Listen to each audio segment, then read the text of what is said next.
Hello friends, Janu the kitchen હાઉસમાં તમારું સ્વાગત છે। આજે હું સરસ મજાની તહેવાર માટેની રેસીપી લઈને આવી છું અને હજુ સુધી જો તમે મારી ચેનલને સબસ્ક્રાઇબ ના કરી હોય તો મારી ચેનલ ખૂબ ઝડપથી તમે સબસ્ક્રાઇબ કરજો। હા, તમને એટલું યાદ દેવડાવી દો કે હવેથી મારા વિડીયો સવારે 10 વાગે આવી જશે, કારણ કે તહેવારના હિસાબે આપણે સવારે બધા લોકો ફ્રી હોય એટલા માટે આપણે। અને મારી ચેનલ જો સબસ્ક્રાઇબ કરી હોય તો બાજુમાં આપેલ બે આઇકનને તમે પ્રેસ કરશો એટલે તમને તુરંત નોટિફિકેશન આવી જશે અને તમે અવનવી રેસીપી જોઈ શકશો। તો ચાલો જોઈ લઈએ રેસીપી। સૌપ્રથમ આપણે એક પેન મૂકવાનું છે, તેમાં આપણે અત્યારે 2 ચમચી જેટલું ઘી એડ કરવાનું છે, બહુ વધારે નથી કરવાનું। ઘી આવી જાય એટલે આપણે 2 ચમચી જેટલો ગુંદ એડ કરી દેવાનો છે। આ ગુંદને સરસ રીતે આપણે શેકી લેવાનો છે ઘીમાં। તમે જોઈ શકો છો એકદમ સરસ રીતે ફૂલાઈ ગયો છે। હવે તેને આપણે એક પ્લેટમાં કાઢી લેવાનો છે।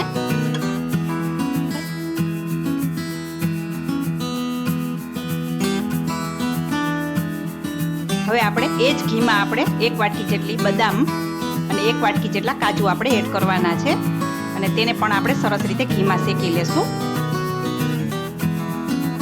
તેનો કલર ચેન્જ થાય ત્યાં સુધી જ આપણે રાખવાના છે। હવે આ સરસ રીતે શેકાઈ ગયા છે, તેને પણ આપણે એક પ્લેટમાં કાઢી લેવાના છે।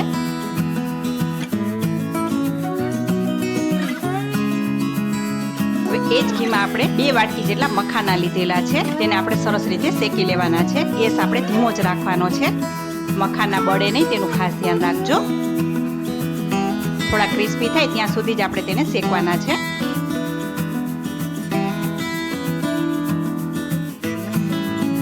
આ તમને મારો વિડીયો કેવો લાગે છે તે કોમેન્ટ બોક્સમાં જરૂરથી જણાવજો અને આજની આ રેસીપી કેવી લાગે છે તે પણ તમે જણાવજો।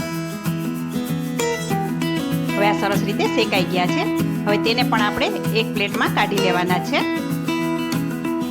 ફરીથી આપણે એક પેન મૂકવાનું છે, તેમાં આપણે અત્યારે 2 ચમચી જેટલું ઘી એડ કરી દઈ। ઘી આવી જાય એટલે આપણે 2 ચમચી જેટલા મગજતરીના બી છે તે એડ કરવાના છે અને 1 બાઉલ જેટલું તાજું નારિયેળનું ખમણ છે તે પણ આપણે એડ કરી દઈ। અત્યારે મેં તાજા નારિયેળનો ઉપયોગ કરેલો છે, તમારી પાસે ડ્રાય હોય તો તે પણ તમે લઈ શકો છો। હવે સરસ રીતે તેને શેકી લેવાનું છે। લીલું નાળિયેર છે એટલે તેનું આપણે પાણીનો ભાગ ત્યાં નીકળી ન જાય ત્યાં સુધી આપણે તેને રાખવાનું છે। આ વખતે તમે જન્માષ્ટમી ઉપર આ પાક જરૂરથી બનાવજો, લાલાને ખૂબ જ પ્રિય છે એટલા માટે।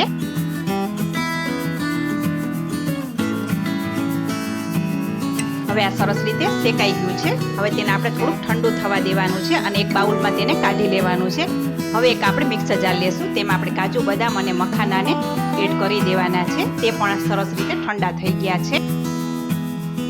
હવે ઢાંકણ ઢાંકીને આપણે તેને ચર્ન કરી દેવાનું છે। તમે જોઈ શકો છો આવું અધકચરું જ રાખવાનું છે। હવે જે ટોપરાનું મિશ્રણ હતું તેમાં આપણે તેને એડ કરી દેવાનું છે। હવે જે ગુંદ હતો તેને પણ મેં અધકચરો વાટી લીધેલો છે, તે પણ આપણે એડ કરી દઈ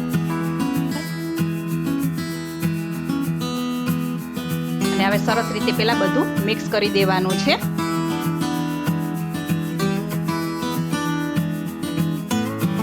હવે આ સરસ રીતે મિક્સ થઈ ગયું છે। હવે આપણે ફરીથી એક પેન મૂકવાનું છે, તેમાં આપણે 1 ચમચી જેટલું ઘી એડ કરી દઈ।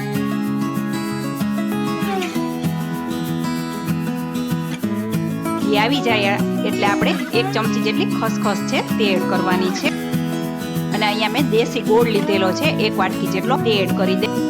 હવે ગોળને આપણે સરસ રીતે મેલ્ટ કરવાનો છે અને સરસ મજાની પાઈ લઈ લેવાની છે। તમે ખાંડનો પણ ઉપયોગ કરી શકો છો, અત્યારે હું ગોળનો ઉપયોગ કરી રહી છું। તમે જોઈ શકો છો સરસ મજાનો ગોળ મેલ્ટ થઈ ગયો છે। હવે જે ડ્રાય મિશ્રણ હતું તે આપણે તેમાં એડ કરી દેવાનું છે અને સરસ રીતે આપણે મિક્સ કરી દેશું। જો તમારે ખાંડ લેવી હોય તો તેને પણ આપણે ચાસણી બનાવીને બનાવી શકીએ છીએ। હવે સરસ રીતે આપણે મિક્સ કરી દેવાનું છે અને ગેસ આપણે અત્યારે ધીમો કરી દેવાનો છે, નહીંતર કડક પાઈ થઈ જશે તો આપણો પાક છે તે સરસ રીતે કડક થઈ જશે।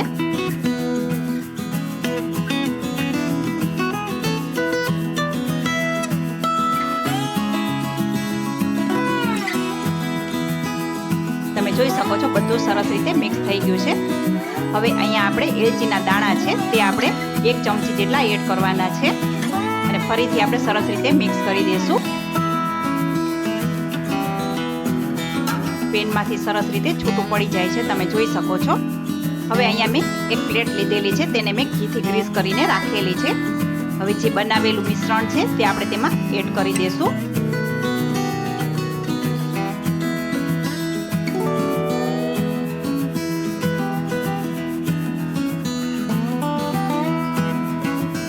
તમે જોઈ શકો છો સરસ રીતે પ્રેસ થઈ ગયું છે. ઉપરથી આપણે પિસ્તાની કતરણ છે તે આપણે એડ કરી દઈ ગાર્નિશિંગ માટે.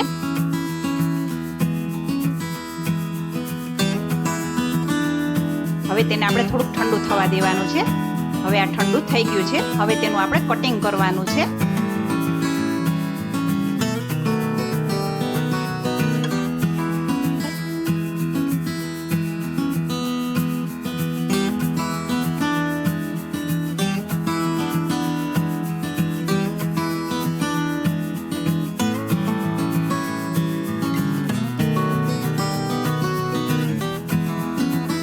જોઈ શકો છો સરસ રીતે કટિંગ પણ થઈ ગયું છે. તો છે ને સરસ મજાની રેસીપી. આ વખતે જન્માષ્ટમી ઉપર કાનાને તમે ખુશ કરી દેજો અને આ રેસીપી જરૂરથી ટ્રાય કરજો. તો કેવી લાગી આજની મારી આ રેસીપી? તમે જરૂરથી લાઈક, શેર ઓર સબસ્ક્રાઈબ કરજો અને મને કોમેન્ટ પણ કરજો. ફરી જ મળીશું આવી જ અવનવી રેસીપી લઈને. ત્યાં સુધી આવજો.